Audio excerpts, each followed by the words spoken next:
Graça e paz. Boa tarde, Deus abençoe a todos. Estamos com o Salmo 14. Salmo 14, Salmo de Davi, que diz que o tolo não crê em Deus.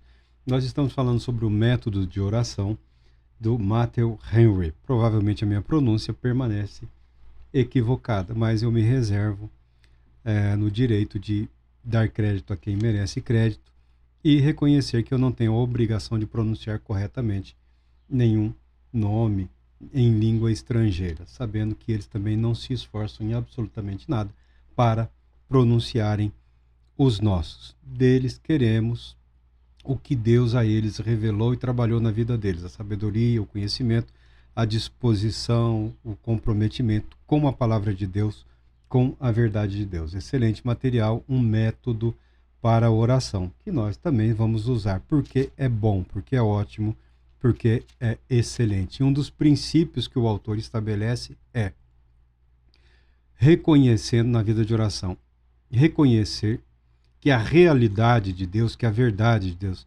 reconhecer que Deus existe. Isso é inquestionável. Não há o que questionar. Não há nenhum motivo para a pessoa questionar ou contestar. Isso acontece com alguma frequência e muitas pessoas não se apercebem. Qual é a importância desse princípio, desse valor? Se a realidade de Deus é inquestionável, incontestável, a palavra de Deus também o é, inquestionável e incontestável. A vontade de Deus, os decretos de Deus são inquestionáveis e incontestáveis. Tudo que diz respeito ao ser de Deus, à natureza de Deus, refletem a glória do próprio Deus, inquestionável e incontestável. Quem fala sobre isso também, o rei Davi, famoso rei Davi, também excelente compositor. O Salmo 14, que é muito conhecido, ele declara: diz o tolo em seu coração, Deus não existe. Todas as suas atitudes são corruptas e abomináveis, não há um que faça o bem. Dos céus o Senhor se inclina sobre a humanidade para ver se há alguém que tenha juízo e sabedoria, alguém que busque a Deus de coração. Todos se desviaram, igualmente se corromperam, não há ninguém que faça o bem, não há um sequer. Será que os maldosos nunca aprendem? Eles devoram o meu povo como se comessem pão, e não clamam pelo Senhor. Agora todos são tomados de terror, porque Deus está presente a favor dos justos. Vós, malfeitores, tentais frustrar a esperança dos humildes, mas o refúgio do pobre é o Senhor. Graças a Deus pela sua palavra, graças a Deus pelo Salmo. Nós temos a vida do rei Davi, a vida do homem que teme a Deus, do homem que serve a Deus, do homem que, se submetendo à vontade de Deus, viu os planos e os propósitos de Deus se concretizarem na vida dele. Quem é esse tolo? É o incrédulo? É aquele que é o ateu? Alguns diriam que é o ateu que diz que Deus não existe. Mas Davi não está necessariamente se referindo ao ateu. Porque não acreditar em Deus, ou acreditar que não existe Deus, é algo novo na história da humanidade, tá? Na maior parte do tempo, 10 mil anos de história, 9.900 anos, ninguém nunca questionou a realidade da existência de Deus. É muito recente esse negócio do sujeito aí dizer que Deus não existe, isso, aquilo, e quanto à história, faz um não sei o quê, reclama, chora, estabelece alguns argumentos. Não é desse indivíduo que Davi está falando. Não é desse indivíduo. Davi está falando do indivíduo que tem por obrigação reconhecer a realidade de Deus, porque a vida dele é um presente de Deus. A posição que ele ocupa foi a ele concedida pelo próprio Deus através da revelação de Deus. Tem homem mais tolo, mais estúpido do que foi o rei Saul? Tem. Mas Saul é campeão, é um dos maiores. Saul era ninguém na história. E Saul, na verdade, na sua juventude, ele era um homem muito humilde, tá? É um homem simples, até tímido. Mas Deus através do profeta Samuel, escolheu Saul para tornar-se rei sobre Israel. E Saul, a princípio, correspondeu às expectativas de Deus. A princípio, Saul obedeceu a Deus. Saul foi herói para o povo de Deus. Saul organizou o povo, a nação, combateu os inimigos. Mas em algum momento da vida dele, Saul é como que enlouqueceu. É como se ele tivesse perdido o senso de realidade. Ele estava ali no trono de Israel porque Deus o colocou lá. Ele não construiu um trono, ele não se assentou naquele trono e todas as tribos decidiram se ajoelhar diante dele e reconhecer que ele era Deus sobre Israel. Não foi assim. Foi Deus quem o colocou naquela posição. Então, esse tolo, esse louco que diz que não há Deus, não é uma questão de palavras, de verbalizar. Uma questão de atitude, de comportamento. É o religioso tomado por arrogância, aquele que foi beneficiado com Deus, por Deus, com vida, com saúde, com conhecimento, com prosperidade, mas se torna um arrogante, um pretensioso e vive como se nada devesse a Deus, como se tudo que ele tivesse fosse resultado da conquista dele, da sabedoria dele, da vontade dele, do poder dele. Tá? Esse é o homem, esse é o fato, esse é o evento na história que nos permite descortinar este salmo e muitos outros sábios. Tá? Deixa o ateu seguir o caminho dele, deixa o outro religioso seguir o caminho dele, siga sua fé em Deus. Permaneça fiel a Deus. Porque o seu inimigo, aquele que se levanta contra a sua vida, está aí pertinho de você, está aí pertinho do seu lado. E não raras ocasiões ele é religioso também. Foi até exemplo de sabedoria, foi até exemplo de humildade, como foi o Saul, né? Quando as tribos se reuniram, lançaram-se as sortes e apontaram a família, e entre a família, Saul, cadê Saul? Estava escondido lá na bagagem, lá no meio dos camelos, dos jumentos lá, estava quem sou eu, quem sou eu, quem sou eu. Tá? De quem sou eu, de repente eu sou rei, ninguém vai reinar no meu lugar. Tá? Essa reviravolta ocorreu na vida de Saul. Quisera Deus tivesse ocorrido somente na vida dele. Mas não é assim, infelizmente. A extensão da verdade é muito maior. E a Bíblia declara que todas as atitudes se tornaram corruptas. O homem foi corrompido pelo ódio, pela inveja, pela vaidade, pelo orgulho, pela soberba, tornando-se abominável para Deus. Todos os atos executados por Saul tornaram-se abominação para Deus, porque não havia amor a Deus, não havia temor a Deus, não havia reverência, não havia compromisso, não havia comprometimento.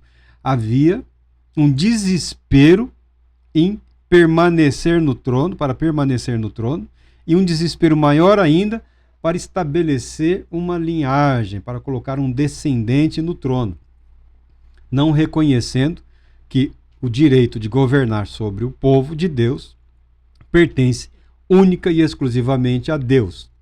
E Deus o faz como ele assim o deseja. E o Davi, no seu belo salmo, no seu belo cântico, aponta Deus observando a humanidade, em especial a humanidade fiel a Deus, temente a Deus, voltada para Deus, e não encontra, em busca de sabedoria, de retidão e de juízo, e não encontra. Não encontra porque o estado de mente do rei comprometeu também o estado de mente, de espírito de muitos do povo, que pelo seu voto de lealdade acabaram sendo levados por aquela onda de infidelidade a Deus, cujas ações eram criminosas e assassinas no que diz respeito ao rei Davi. Mas a quem nós devemos obedecer? O povo foi tolo, o povo foi sábio, cada um decidiu como julgou conveniente. Davi e aqueles que estavam com ele decidiram obedecer a Deus, a confiar em Deus de uma forma irrevogável, absoluta. Se Deus me chamou para isso, é o que eu vou fazer. Se Deus quiser que eu viva, eu viverei. Se Deus quiser que eu morra, eu morrerei. Não lutarei contra Deus, mas também não vou facilitar a vida de Saul. Não vou lá colocar meu pescoço para ele cortar, porque se fizer isso ele vai fazer mesmo. Vou sobreviver, vou lutar, vou fugir, vou correr, vou batalhar, vou orar, vou clamar, vou chorar e vou aguardar a vitória que Deus concedeu para a minha vida. Ele passa a falar aqui da arrogância, dos riscos, dos perigos, da perda da capacidade de enxergar o iminente perigo, a execução do juízo contra o infiel, contra o impostor, contra aquele que não teme a Deus, contra aquele que, nos seus atos, declara que Deus não existe, como o tolo, como o louco. Essa palavra que o judeu não poderia pronunciar. Está no Salmo aqui, né? Mas não faz sentido na linguagem. Então, essa construção artística aqui, essa construção dessa poesia aqui, ó, diz o tolo no seu coração, Deus não existe. Ele deu toda uma volta para justificar a expressão dessa palavra, porque o fato de poder pensar e refletir a respeito indica, clara e obviamente, que Deus existe, de que Deus é poderoso, de que Deus é inquestionável, de que Deus é soberano. Tá? Agora, todos eles estão tomados de terror porque Deus está presente a favor dos justos. A realidade de Deus, a verdade de Deus é inquestionável. O ser de Deus é inquestionável. Deus existe, sim, Senhor. A justiça de Deus, o juízo de Deus são inquestionáveis. Ele fará a justiça, sim, Senhor. Ele executará o juízo, sim, Senhor. Mas quando? Deus, a palavra de Deus declara que um dia estabelecido por Deus, ele julgará toda a humanidade de todos os tempos. Um dia será suficiente. E ai de nós. E ai de nós, se não reconhecermos que é direito dele julgar aqueles que a ele pertencem. Nada de atitude soberba e arrogante em relação ao Todo-Poderoso. A atitude exigida para o fiel, para o crente, para aquele que teme a Deus, é a atitude de reverência, de reconhecimento. Mas está tudo uma bagunça. Não está, não. Está aos nossos olhos. Há corrupção, há crime, mas não está tudo uma bagunça. Há um Deus que dos céus contempla a ação dos homens, de todos aqueles que foram investidos de responsabilidade. É só trocar a palavra, né? De autoridade por responsabilidade, aí já... Ninguém tem o título de responsabilidade. Se eu falar autoridade máxima, né? O representante do poder, não fala assim, o máximo responsável. O responsável da República, o responsável do Estado de São Paulo, o responsável de Lins. Não se usa essa palavra, porque não podemos constranger. Claro que podemos constranger. Claro que podemos pressionar. Claro que podemos apresentar a verdade para estabelecermos o comprometimento com a realidade. Nós não podemos ofender a dignidade. Não estou falando em ofender a dignidade de quem quer que seja. A palavra de Deus é contra e eu procuro permanecer nesse ponto de respeitar ali a instituição, a pessoa, o indivíduo. Eu sou contra o avacalhamento das pessoas investidas de autoridade. Eu sou contra, mas elas devem ser lembradas, vez ou outra, de que a palavra significa também responsabilidade. E se ele fugir às responsabilidades estabelecidas perante as organizações e os indivíduos, como Saul foi com Davi, ele não vai fugir da responsabilidade a ele atribuída por Deus. E pode aqui, aí na mídia, ciscar, pular, fazer um discurso, chorar, ter um desmaio, né? Mas diante de Deus não tem como escapar. Diante de Deus não tem como fugir. Diante de Deus não tem como enganar. Diante de Deus não dá para assumir uma atitude, eu não sabia o que estava falando, eu não sabia o que estava fazendo. Sabia sim. Falou porque quis falar. Porque as palavras não brotam espontaneamente da nossa boca, né? Ela vem do coração, da alma, do espírito, passa pelo cérebro, ser transformado em vocabulário. É rápido o processo? Nós dominamos esse processo desde o nascimento, por isso falamos com naturalidade, exceto quando você está tentando aprender um outro idioma, uma outra língua. Mas no mundo todo, todos falamos com naturalidade, mas isso não significa que nós estamos isentos em relação ao mal que proferimos, porque saiu de nós. Não somos ventrílocos, somos responsáveis pelas nossas palavras. Falou porque quis, meu amigo. Podia ter só ficado em silêncio. Se só tivesse ficado em silêncio, não precisaria passar o resto da vida com medo. Se só tivesse se calado, ficado quietinho, aguardado em silêncio, como a Bíblia orienta, não estaria aí, volta e meia, tendo crise de pânico. É isso que a Bíblia declara aqui. Agora todos estão tomados de terror, porque Deus está presente a favor dos justos. Ponto. Deus não está presente a favor do ímpio, Deus não está presente a favor do pecador, Deus não está presente a favor do canalha, Deus não fará justiça para o cafajeste, Deus fará justiça para os justos. Deus fará justiça para os santos serão santificados, os justos justificados. O Evangelho não é um espaço para canalhas ou para cafajestes. Não existe esse espaço.